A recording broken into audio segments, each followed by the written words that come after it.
a dream I could buy my way to heaven. When I awoke, I spent that on a necklace. I told God I'll be back in a second. Man, it's so hard not to act reckless. To whom much is given. Welcome friends, নতুন একটা ভিডিওতে। আজকে ভিডিওতে আপনাদের দেখাবো একটা subwoofer amplifier, এবং এটা আমার কাছে পাঠিয়েছে ফসি অডিও থেকে। চলুন আমরা প্রথমে এটা আনবক্সিং করি এবং দেখে নেই বক্সের ভিতর কি আছে।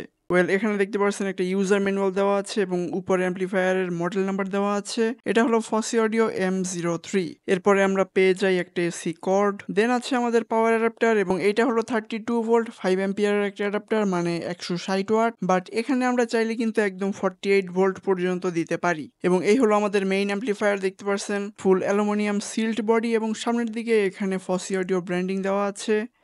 দেন আছে বেশ কিছু অপশন, যেমন এটা হলো আমাদের পাওয়ার অন অফ, দেন এটা হলো PBTL মানে প্যারালাল টাইট ব্রিজ মোডের একটা অপশন। সো ওইটা দিলে আমাদের আসলে এই অ্যাম্পলিফায়ারটা মোনো অ্যাম্পলিফায়ার হয়ে যাবে। যদিও পিছনে দেখতে পাচ্ছেন এখানে শুধুমাত্র 1 পেয়ার বাইন্ডিং পোস্ট আছে স্পিকার কানেক্ট করার জন্য।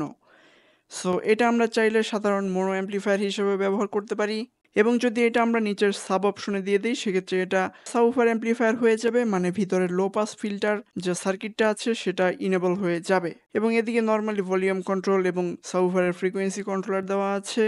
পিছনের দিকে এখানে দেখতে পাচ্ছেন আমাদের অডিও ইনপুট দেওয়ার জন্য নর্মাল RCA দেওয়া আছে, এবং আর কোনো ইনপুটের অপশন দেওয়া নেই। দেন আছে প্রিঅ্যাম্প বা সাবউফার আউট, এবং এইদিকে আছে একটা হাই কোয়ালিটি ডিসি জ্যাক, যেখানে আমরা 48 ভোল্ট পর্যন্ত ভোল্টেজ ইনপুট দিতে পারবো। অ্যাম্পলিফায়ারটার সাউন্ড টেস্ট করার আগে চলুন এটা খুলে দেখি এটার ভিতরের কন্ডিশন কেমন। সময় বাঁচানোর জন্য এখানে দেখতে পাচ্ছেন আমি অলরেডি এটা খুলে নিয়েছি, এবং আমার হাতে রয়েছে এটার মেইন সার্কিটটা দেখতে বেশ কম্প্যাক্ট এবং বেশ ভালো কোয়ালিটির প্রোডাক্ট ব্যবহার করা হয়েছে ভিতরে। যেমন এখানে দেখতে পাচ্ছেন টোটাল 3টা NE5532 চিপ দেওয়া আছে। দেন এখানে যে হিটসিংটা দেওয়া আছে এটাও আসলে বেশ বড়। দেন এইদিকে আছে 2টা বড় ইন্ডাক্টর।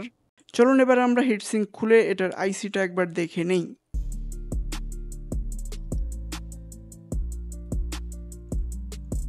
এটার থার্মাল পেস্টটা ক্লিন করার পর এখানে দেখতে পাচ্ছেন এখানে একদম ইম্পোর্টেড TPA 3255 ব্যবহার করা হয়েছে, যেটা হলো 600 ওয়াটের একটা আইসি। অন্যদিকে এই অ্যাম্পলিফায়ারটার রিভিউ আমি অলরেডি করে রেখেছিলাম, আপনারা অনেকেই হয়তো দেখেছেন।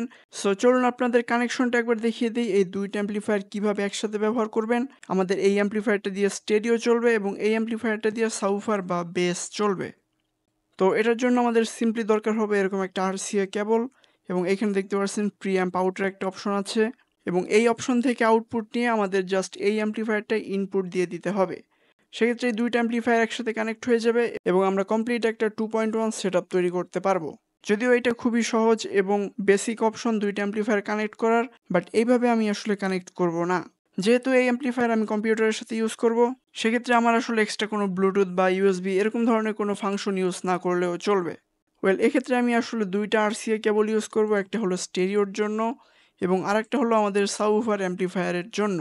এবং এই দুইটা টার্মিনাল আমি একটা স্প্লিটারের সাথে কানেক্ট করব। সেক্ষেত্রে দেখা যায় আমরা জাস্ট এই একটি কেবল দিয়েই আমাদের দুইটা অ্যাম্পলিফায়ার অপারেট করতে পারবো, এবং এইটা আমি আমার কম্পিউটারের পিছনে যে 3.5mm আউটপুট আছে অডিওর ওইখানে ইউজ করব।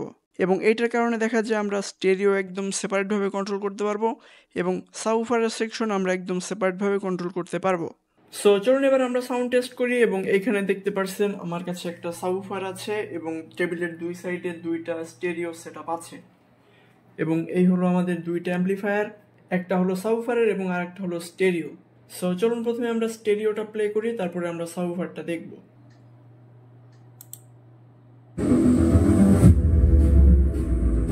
এখানে কিন্তু আমার যে সাবউফারের অ্যাম্পলিফায়ারটা আছে এটা একদম টোটালি বন্ধ আছে, শুধু আমি স্টেরিওটা প্লে করব এবং সাবউফারটা আমি পরে প্লে করব।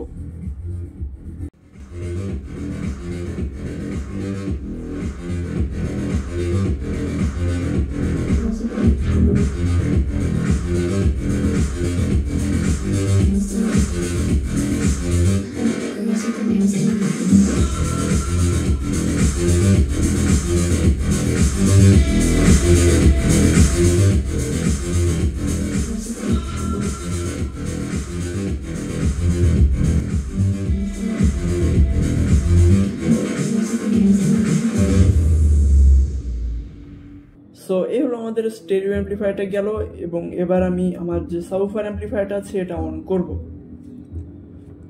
তো এই কারণে স্টেরিও থেকে আমি বেস কিছুটা কমিয়ে দিচ্ছি।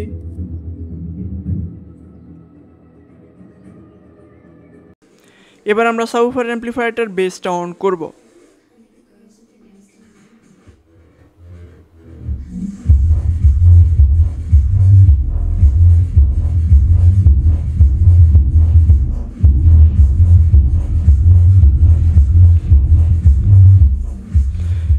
এবার এখানে আমি যে সুবিধাটা পাবো, এখানে দেখতে পাচ্ছেন আমি যদি স্টেরিওটা একদম বন্ধ করে দিই সেক্ষেত্রে কিন্তু শুধুমাত্র সাবউফারটা চলবে।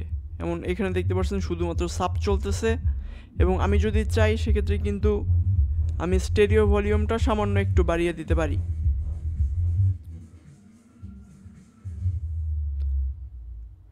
সো এটাই হলো আসলে মেইন ডিফারেন্স। এখানে দেখতে পাচ্ছেন সাবউফার এবং স্টেরিও চ্যানেল কিন্তু আমি একদম সেপারেটভাবে কন্ট্রোল করতে পারছি, যেটা কিন্তু হোম অডিওর জন্য খুবই ইউজফুল একটা জিনিস।